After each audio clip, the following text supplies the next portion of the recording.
नमस्कार. महासागरच्या खरीखरीमध्ये मी सुजाता आपले स्वागत करते. अँकर 1.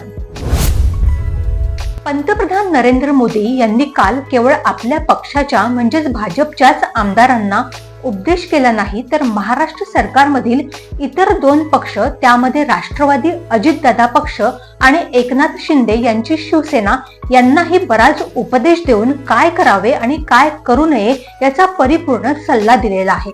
मोदी साहेबांनी सल्ला दिला म्हणजे तो पाळणे किमान भाजपच्या आमदारांना तरी अत्यावश्यक असते, तर मित्र पक्षांच्या आमदारांच्या वरही मोदी साहेबांच्या तिसऱ्या डोळ्याचे लक्ष असते.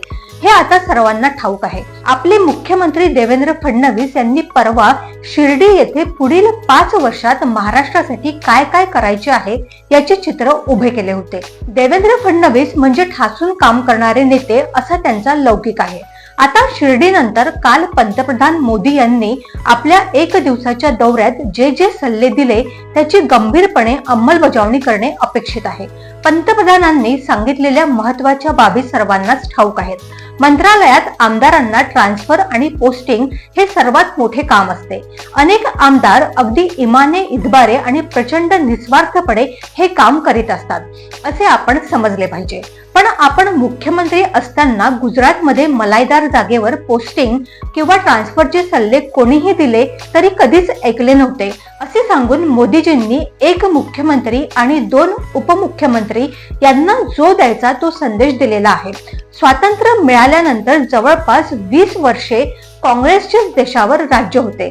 त्यानंतर हळूहळू काँग्रेसची पहिली म्हणजे स्वातंत्र्यपूर्व काळातील पिढी मागे पडली आणि मग हळूहळू जे काम करू नये असे मोदी म्हणतात ते काम सुरू झाले. आता तरी या कामाबरोबर जिल्ह्यात दादागिरी करणारे कितीतरी खंदेवीर तयार झालेले आहेत. या सर्व गदारोळात आमदारांना मोदी यांनी दिलेला सल्ला मानणे गरजेचे असले तरी हे शक्य होईल काय हा आमचा साधा सवाल आहे. मोदी यांनी जनतेशी सौम्यपणे वागा, त्यांच्याकरिता दिवस रात्र काम करा, त्यासोबतच आपल्या तब्येतीची काळजी घ्या असाही सल्ला दिला आहे. तब्येतीच्या काळजीबरोबर आमदारांनी आपल्या परिवारातल्या लोकांची काळजी घेतलीच पाहिजे.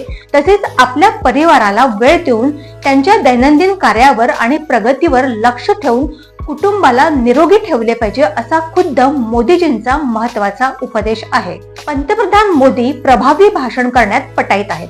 आजकाल मंत्रालयात किती दलाल फिरतात आणि ते कोणाकोणाला हलाल करतात हे जाणकारांना परिपूर्ण ठाऊक आहे.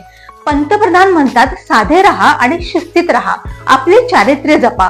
पण आताच्या प्रचंड खर्चिक राजकारणामध्ये चरित्र आणि चारित्र्य जपायचे असेल तर आमदारांना पुढची निवडणूक लढवता येईल काय हा सुद्धा प्रश्न आहे. राखावी बहुतांची अंतरे, आमदारपद टिकले तद्वंतरे हा आजकालचा नवा मंत्र आहे. अशा परिस्थितीत मोदीजींनी केलेल्या मार्गदर्शनाचा मार्ग किती बिकट आहे याची प्रचिती सर्वच आमदारांना आली असेल. आता लवकरच राज्यात स्थानिक स्वराज्य संस्थांच्या निवडणुका होणार आहेत. त्यासाठी भारतीय जनता पक्षातील अनेकांनी स्वबळाचा नारा दिला आहे. स्थानिक स्वबळ ठीकच आहे, पण मोदी साहेबांना दिल्लीत स्वबळासोबत मित्रबळही महत्वाचे आहे. त्यामुळे त्या दृष्टीनेही विचार करणे गरजेचे आहे. मोदी साहेबांनी जो सल्ला दिला आहे तो सरकारमधील तिन्ही पक्षांसाठी महत्वाचा आहे. मोदी साहेबांनी खास करून राज ठाकरे यांचा उल्लेख केला. त्यांच्या गुजरातच्या अभ्यास दौऱ्याला महत्व होते. तसे दौरे राज्यात किंवा परराज्यात करून विकासाला गती देण्याचे आवाहन त्यांनी केले. राज ठाकरे स्वबळावर किती जागा जिंकतील हे गुलदस्त्यात असले तरी मुंबई, नाशिक आणि पुणे या भागात ठाकरे या नावाला वेगळे महत्व आहे. त्यामुळे ते ठाकरे आले नाहीत तर हे ठाकरे आपल्यासाठी उपयोगी ठरतील असे मोदीजींना वाटल्यास नवल नाही. या बैठकीत अजित पवार यांचे काही आमदार व मंत्री गैरहजर होते. एकूणच मोदी यांनी आपल्या दौऱ्यात सर्वच आमदारांचे कान टोचले. अटलजींनी सांगितलेल्या राजधर्माचे पालन करा असा सल्ला दिला. आता सत्ताधारी आमदार काय करतात, किती करतात आणि कसे करतात हे जनतेला बघायचे आहे. त्यासाठी आपण सर्व आमदार महोदयांना शुभेच्छा देऊया. अशाच घडामोडींसाठी बघत रहा महासागर. अजूनही तुम्ही आमच्या चॅनलला सबस्क्राईब केलं नसेल तर लगेच सबस्क्राईब करा, लाईक करा आणि बघत रहा महासागर. नमस्कार.